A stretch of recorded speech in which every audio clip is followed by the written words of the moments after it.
Indian currency రోజురోజుకు బలహీనపడుతోంది. మరోవైపు America currency dollar కూడా క్షీణిస్తోంది. గత కొన్ని రోజుల నుంచి డాలర్ మారకంతో ఇండియన్ కరెన్సీ క్రమంగా నేలచూపులు చూస్తోంది. మరి దీనికి కారణమేంటి?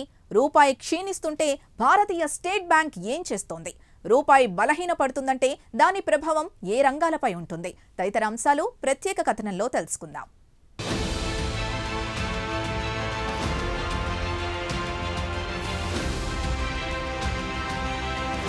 ఇండియన్ కరెన్సీ రూపాయి గత కొన్ని రోజుల నుంచి ఫారెక్స్ మార్కెట్లో నేలచూపులు చూస్తోంది. అయితే ఇక్కడ ఆశ్చర్యం కలిగించే అంశం ఏంటంటే, ఒకవేళ డాలర్ బలహీనపడితే అదే సమయంలో రూపాయి బలపడాలి. కానీ ఈసారి మాత్రం అలాంటి పరిస్థితి కనిపించడం లేదు.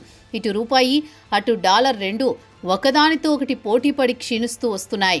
అయితే డాలర్ మారకంతో రూపాయి ఇటీవల కాలంలో అత్యంత కనిష్టానికి చేరుకుంది. దీనికి ప్రధాన కారణం దేశం నుంచి విదేశీ పెట్టుబడులు తరలిపోవడం, అదే సమయంలో అమెరికా పెద్ద మొత్తంలో టారిఫ్ విధించడం, వీసా ఫీజులు పెంచడం తదితర కారణాలు రూపాయిపై తీవ్ర ప్రభావం చూపించాయి. కాగా ఫారెక్స్ మార్కెట్లో రూపాయి క్షీణిస్తుండటంతో రిజర్వ్ బ్యాంక్ మాత్రం పెద్దగా జోక్యం చేసుకోలేదు. దీంతో ఇండియన్ కరెన్సీ మరింత దారుణంగా క్షీణించింది. ఆల్ టైమ్ లోకు పడిపోయింది. అదే సమయంలో గ్లోబల్ మార్కెట్లో డాలర్ కూడా బలహీనపడడం మొదలైంది.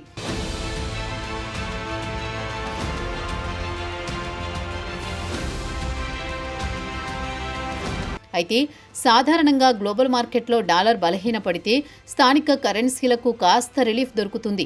దీనికి ఉదాహరణగా మన రూపాయిని చెప్పుకోవచ్చు. రూపాయి బలంగా ఉంటే దిగుమతుల భారం నుంచి కాస్త ఉపశమనం లభిస్తుంది. అదే సమయంలో విదేశీ పెట్టుబడులు ఆకర్షించడానికి వీలవుతుంది. అయితే ప్రస్తుతం పరిస్థితులు మాత్రం కాస్త విచిత్రంగానే తయారయ్యాయని చెప్పుకోవచ్చు.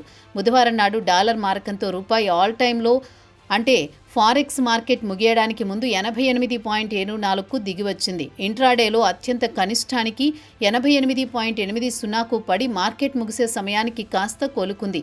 అంతకు ముందు రోజు కూడా రూపాయి రికార్డు స్థాయిలో 88.73 వద్ద ముగిసింది. దీన్ని బట్టి చూస్తే ఫారిన్ ఎక్స్చేంజీ మార్కెట్లో రూపాయి ఒత్తిడికి గురవుతోందని తెలుస్తోంది.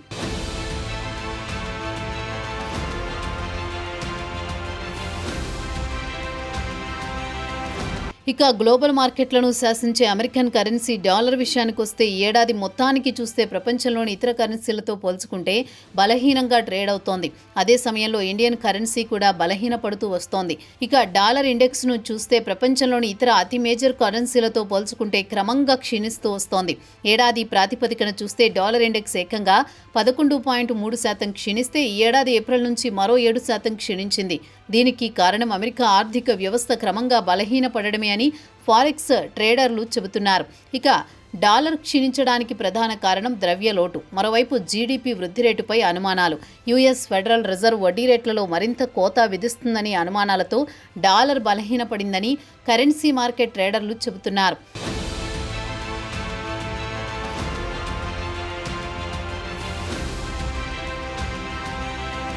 అమెరికా ఆర్థిక వ్యవస్థ మెరుగుపడి ద్రవ్యలోటు గణనీయంగా తగ్గితేనే కానీ డాలర్ బలపడేందుకు అవకాశాలు లేవు. దీంతో ఇన్వెస్టర్లు తమ పెట్టుబడులను అమెరికా మార్కెట్ నుంచి ఉపసంహరించుకుంటున్నారు. అమెరికా కరెన్సీ డాలర్ బలహీనపడడంతో వాస్తవానికి దాని ప్రభావంతో ఇండియన్ కరెన్సీ కాస్త బలపడాలి లేదా నిలదొక్కుకోవాలి. కానీ ఇక్కడ కూడా రూపాయి బలహీనపడుతూ వస్తోంది. ఇతర దేశాలకు చెందిన కరెన్సీలు మాత్రం బలపడ్డా మన ఇండియన్ కరెన్సీ మాత్రం డాలర్తో పోటీపడి క్రమంగా క్షీణిస్తూ వస్తోంది. ఇక మంగళవారం విషయానికి వస్తే ఆల్ టైమ్లో 82.82 మార్కుకు దిగి వచ్చింది. గతంలో ఈ స్థాయిలో రూపాయి పడిపోయిన దాఖలాలు లేవు. అయితే ఫారెక్స్ మార్కెట్ ముగిసే సమయానికి కాస్త కోలుకుని 88.73 వద్ద క్లోజ్ అయింది. అటు తర్వాత బుధవారం నాడు ఫారెక్స్ మార్కెట్లో రూపాయి 88.80 వద్ద ఓపెన్ అయ్యి మరింత క్షీణించింది.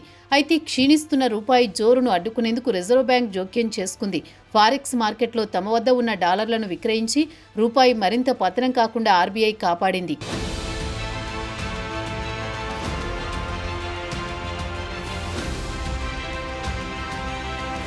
డాలర్ మారకంతో రూపాయి క్షీణించడానికి గల కారణాల గురించి కరెన్సీ నిపుణుల అంచనా ప్రకారం అమెరికా టారిఫ్ పెంచడం, వీసా నిబంధనలో మార్పులు రెండూ ఇండియన్ మార్కెట్లను నిలువున వణికించాయి. ట్రంప్ H1B వీసాలపై $1,00,000 బాదుతున్నట్లు ప్రకటించిన వెంటనే ఇండియా మొత్తం వణికిపోయింది. ఆ సెంటిమెంట్ కూడా ఇండియన్ మార్కెట్లపై బాగా పనిచేసింది. దీంతో పాటు ట్రంప్ అడ్మినిస్ట్రేషన్ ఇండియా నుంచి దిగుమతి చేసుకునే వస్తువులపై మరోమారు టారిఫ్ విధిస్తానని ప్రకటించడం కూడా మన ఎగుమతులపై ప్రభావం చూపుతోంది. అంతర్జాతీయ మార్కెట్లో మన ప్రోడక్ట్లు ఇతర దేశాలతో పోటీని తట్టుకోలేవు. దీంతో ఇండియా వాణిజ్య లోటుపై తీవ్ర ప్రభావం చూపుతుంది. మరోపక్క ట్రంప్ H1B వీసాలపై $1,00,000 ఫీజు విధిస్తున్నట్లు ప్రకటించాడు. దీని ప్రభావం ఇండియాపై ప్రత్యక్షంగా ఉంటుంది. ఎందుకంటే అమెరికా టెక్నాలజీ రంగంలో అంతా ఇండియన్స్ పనిచేస్తున్నారు. ఇక రాబోయే రోజుల్లో ఇండియా నుంచి ఐటీ రంగానికి చెందిన నిపుణులు అమెరికాకు వెళ్లే అవకాశాలు తక్కువగా ఉంటాయి. వీసా సెలెక్షన్ ప్రాసెస్ కూడా అత్యంత నిపుణులు. ఉదాహరణకు $1.5 లక్షల వేతనాలకు అర్హత ఉన్నవారికే వీసాలు ఇస్తామని ట్రంప్ అడ్మినిస్ట్రేషన్ చెబుతోంది.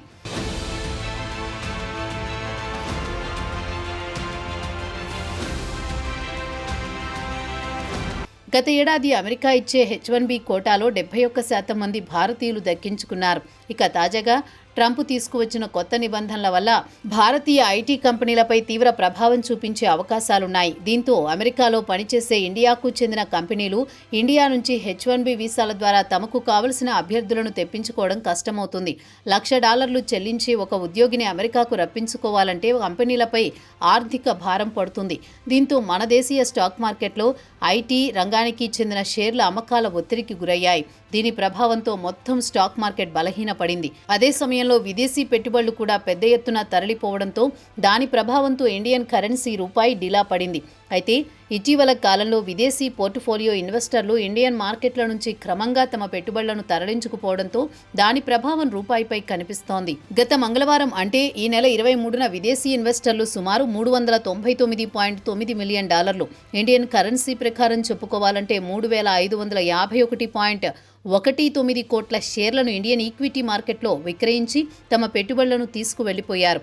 ఈ నెలలోనే ఒక్క రోజులో ఈ స్థాయిలో షేర్లు విక్రయించడం గత మంగళవారం రోజే. దీంతో ఈ నెల మొత్తానికి చూస్తే విదేశీ ఇన్వెస్టర్లు $1 బిలియన్ పెట్టుబడులను ఉపసంహరించుకున్నట్లుగా తేలింది.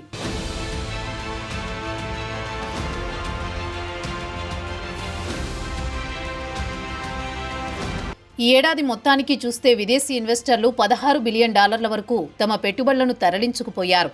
బిలియన్ల కొద్దీ డాలర్లు దేశీయ మార్కెట్ల నుంచి తరలిపోతే దాని ప్రభావం ఖచ్చితంగా మన దేశీయ కరెన్సీ రూపాయిపై పడుతుంది. అదే సమయంలో గ్లోబల్ మార్కెట్లో డాలర్ బలహీనపడ్డంతో పెద్దగా లబ్ధి పొందలేకపోతున్నాం.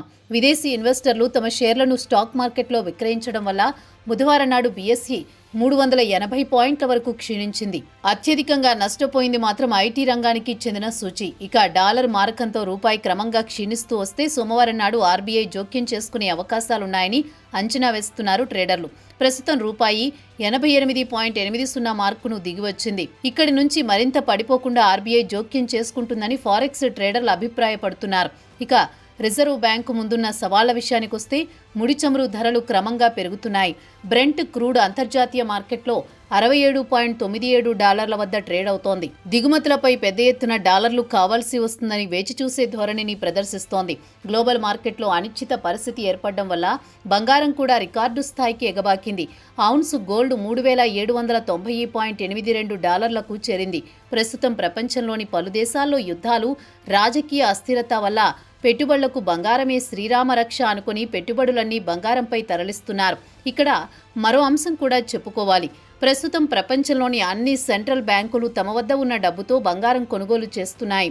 ఇండియా ఈ ఏడాది 3.8 మెట్రిక్ టన్నులు కొనుగోలు చేస్తే గత ఏడాది 45.4 టన్నులు కొనుగోలు చేసింది.